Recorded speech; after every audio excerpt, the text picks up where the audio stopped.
에스겔 17장. 주님께서 나에게 말씀하셨다. 사람아, 너는 이스라엘 족속에게 수수께끼를 내고 비유를 들어 말하여라. 너는 그들에게 말하여라. 나 주 하나님이 말한다. 큰 독수리 한 마리가 레바논으로 갔다. 큰 날개, 긴 깃, 알록달록한 깃털을 가진 그 독수리는 백향목 끝에 돋은 순을 땄다. 독수리는 그 연한 햇순을 잘라서 상인들의 땅으로 몰고 가서 상인들의 성읍에 놓아두었다. 그리고 그 땅에서 난 씨앗을 가져다가 옥토에 심었다. 시냇가에다가 버드나무를 심듯 물이 많은 시냇가에 그 씨앗을 심었다. 그 씨앗은 싹이 나고 낮게 퍼지며 자라서 무성한 포도나무가 되었다. 그 가지들은 독수리에게로 뻗어 올라갔고 그 뿌리는 땅에 박고 있었다. 그 씨가 포도나무가 되어 가지를 내뻗고 덩굴 손을 뻗쳤다. 다른 큰 독수리 한 마리가 나타났다. 날개가 크고 깃이 마른 독수리다. 그런데 보아라. 이 포도나무가 뿌리를 그 독수리에게로 뻗고 가지도 그 독수리에게로 뻗는 것이 아닌가. 이 포도나무는 새로 나타난 그 독수리를 보고 옥토에서 멀리 떨어진 곳에 물을 대달라고 하였다. 그 포도나무를 옥토 곧 물이 많은 곳에 심은 것은 가지를 뻗고 열매를 맺어서 아름다운 포도나무가 되도록 한 것인데 이 모양이 되고 말았다. 그러므로 너는 그들에게 전하여라. 나 주 하나님이 말한다. 그 포도나무가 무성해질 수 있겠느냐? 그 뿌리가 뽑히지 않겠느냐? 그 열매가 떨어지거나 그 새싹이 말라 죽지 않겠느냐? 그 뿌리를 뽑아 버리는 데는 큰 힘이나 많은 군대를 동원하지 않아도 될 것이다. 그러므로 그것을 심어 놓았지만 무성해질 수가 있겠느냐? 동쪽 열풍이 불어오면 곧 마르지 않겠느냐? 자라던 그 밭에서 말라버리지 않겠느냐? 주님께서 나에게 말씀하셨다. 너는 저 반역하는 족속에게 이 비유가 무엇을 뜻하는지 알지 못하겠느냐고 물어보고 그들에게 일러 주어라. 바빌로니아 왕이 예루살렘으로 와서 왕과 지도자들을 붙잡아 바빌로니아로 끌어갔고 이 나라의 왕족 가운데서 한 사람을 선택하여 그와 언약을 맺고 그에게 맹세를 시킨 다음에 이 나라의 유능한 사람들을 붙잡아 갔다. 이것은 바빌로니아가 이 나라를 굴복시켜 독립하지 못하게 하고 그 언약을 지켜야만 명맥을 유지해 나가도록 하려 하는 것이다. 그런데도 그는 바빌로니아 왕에게 반역하여 이집트로 사람을 보내서 자기에게 많은 군마와 군인을 파견해 달라고 요청하였다. 그가 성공할 수 있겠느냐? 그런 일을 한 사람이 죽음을 피할 수 있겠느냐? 언약을 어긴 사람이 죽음을 피할 수 있겠느냐? 나 주 하나님의 말이다. 내가 나의 삶을 두고 맹세한다. 그는 분명히 죽을 것이다. 바빌로니아 왕이 그를 왕으로 세워주었는데 그 왕에게 한 맹세를 무시하고 그와 맺은 언약을 깨뜨렸으니 왕의 땅인 바빌로니아에서 그와 함께 있다가 죽을 것이다. 바빌로니아 군대가 많은 사람을 죽이려고 그의 성읍 옆에 흙 언덕을 쌓고 높은 사다리를 세울 때에는 이집트의 바로가 강력한 군사력과 많은 군사로도 전쟁에서 그를 도울 수가 없을 것이다. 그가 맹세를 무시하고 언약을 깨뜨렸다. 그가 언약을 어기고 이런 모든 일을 하였기 때문에 죽음을 피할 수 없을 것이다. 그러므로 나 주 하나님이 말한다.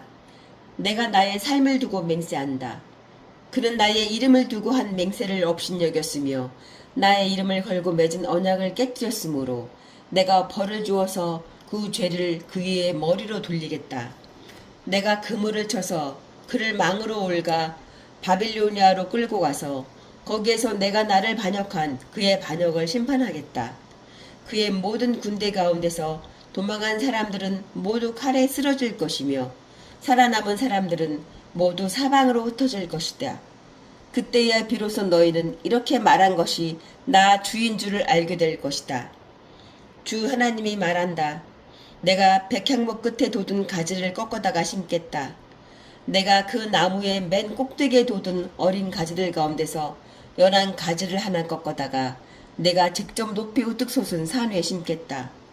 이스라엘의 높은 산 위에 내가 그 가지를 심어 놓으면 거기에서 가지가 뻗어나오고 열매를 맺으며 아름다운 백향목이 될 것이다. 그때에는 온갖 새들이 그 나무에 깃들이고 온갖 날진 붕들이 그 가지 끝에서 보금자리를 만들 것이다.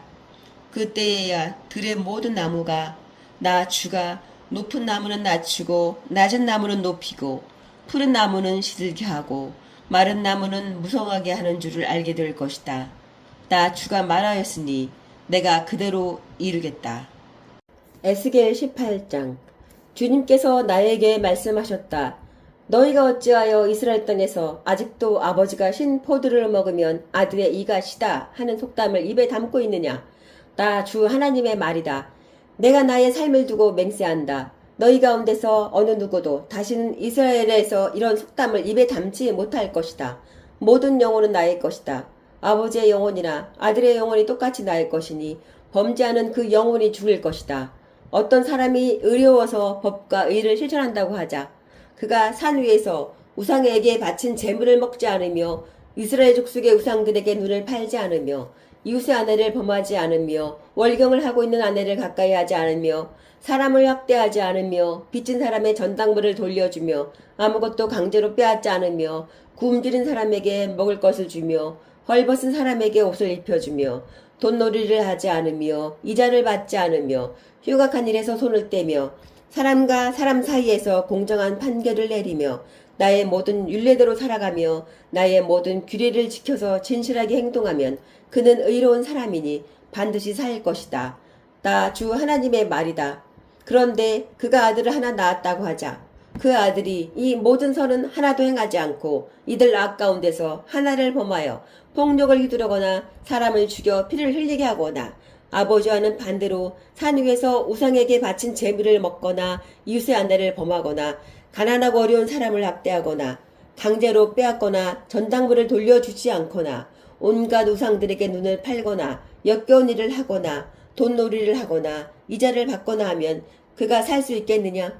그는 절대로 살지 못할 것이니 이 모든 역겨운 일을 하였으므로 죽을 수밖에 없다. 자기의 피가 자기에게로 돌아갈 것이다.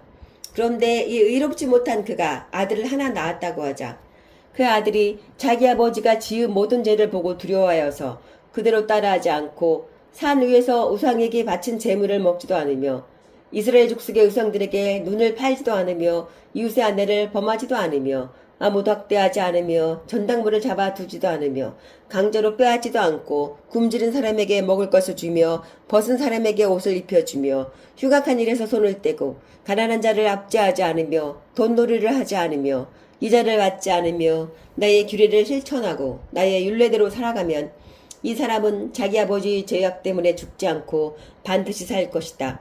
그렇지만 그의 아버지는 심히 난폭하여 동족을 학대하고 친척의 것을 강제로 빼앗고 자기 민족 가운데서 좋지 않은 일을 하였으므로 그는 자신의 죄악 때문에 죽을 것이다.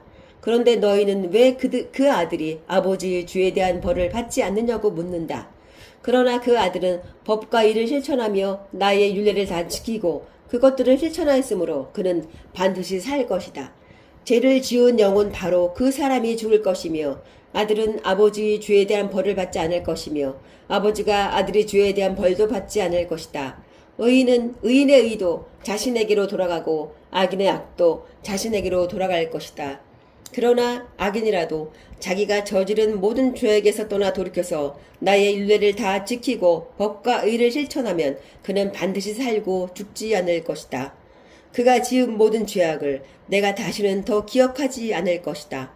그는 자신이 지킨 의 때문에 살 것이다. 나 주 하나님의 말이다. 악인이 죽는 것을 내가 조금이라도 기뻐하겠느냐? 오히려 악인이 자신의 모든 길에서 돌이켜서 사는 것을 내가 참으로 기뻐하지 않겠느냐? 그러나 의인이 자신의 의를 버리고 돌아서서 죄를 범하고 악인이 저지르는 모든 역겨운 일을 똑같이 하면 그가 살 수가 있겠느냐? 그가 지킨 모든 의는 전혀 기억되지 않을 것이다. 그는 자신의 불성실과 자신이 지은 죄 때문에 죽을 것이다. 그런데 너희는 내가 이를 처리하는 방법이 공평하지 못하다는 말을 하는구나. 이스라엘 족속아, 너희는 잘 들어라. 내가 일하는 방법이 어찌 공평하지 않으냐? 너희가 하는 행실이 오히려 공평하지 않은 것이 아니냐? 의인이 자신의 의를 버리고 돌아서서 죄를 짓다가 그것 때문에 죽는다면 그는 자신이 지은 죄 때문에 죽는 것이다. 그러나 악인이라도 자신이 저지른 죄에서 떠나 돌이켜서 법대로 살며 의를 행하면 자신의 목숨을 보전할 것이다. 그가 스스로 깨닫고 자신이 지은 모든 죄에서 떠나 돌이켰으니 그는 반드시 살 것이요 죽지 않을 것이다. 그런대로 이스라엘 족속은 내가 일하는 방법이 공평하지 않다는 말을 하는구나. 이스라엘 족속아, 내가 일하는 방법이 어찌 공평하지 않으냐? 너희가 하는 행실이 오히려 공평하지 않은 것이 아니냐? 나 주 하나님의 말이다. 그러므로 이스라엘 족속아, 나는 너희 각 사람이 한 일에 따라서 너희를 심판하겠다. 너희는 회개하고 너희의 모든 죄에서 떠나 돌이켜라. 그렇게 하면 죄가 장애물이 되어 너희를 넘어뜨리는 일이 없을 것이다. 너희는 너희가 지은 죄를 모두 너희 자신에게서 떨쳐내버리고 마음과 영을 새롭게 하여라. 이스라엘 족수가 너희가 왜 죽고자 하느냐? 죽을 죄를 지은 사람이라도 그가 죽는 것을 나는 절대로 기뻐하지 않는다. 그러므로 너희는 회개하고 살아라. 나 주 하나님의 말이다. 에스겔 19장. 너는 이스라엘의 지도자들에게 불러줄 애가를 지어라.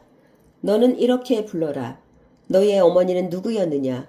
사자들 가운데 엎드려 있으면서 젊은 사자들 틈에서 제 새끼들을 기르던 암사자였다. 그 새끼들 가운데서 하나를 키웠더니 젊은 사자가 되었다.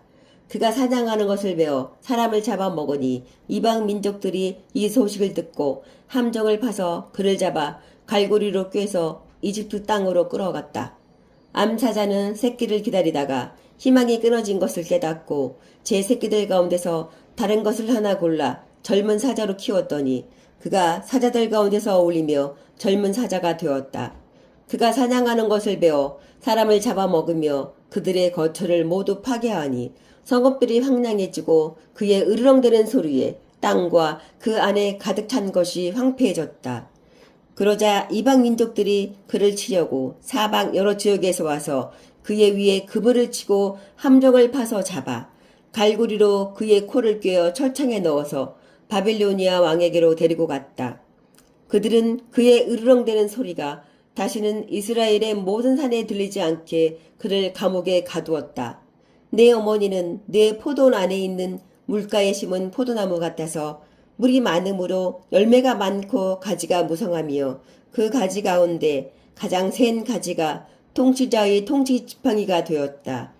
그 하나가 굵고 큰 가지들보다 더 높이 솟았고 많은 가지 가운데서 우뚝 솟았으나 그 포도나무가 분노 가운데 뽑혀서 땅바닥에 던져지니 그 열매가 동풍에 마르고 그 튼튼한 가지들은 꺾이고 말라서 불에 타버렸다.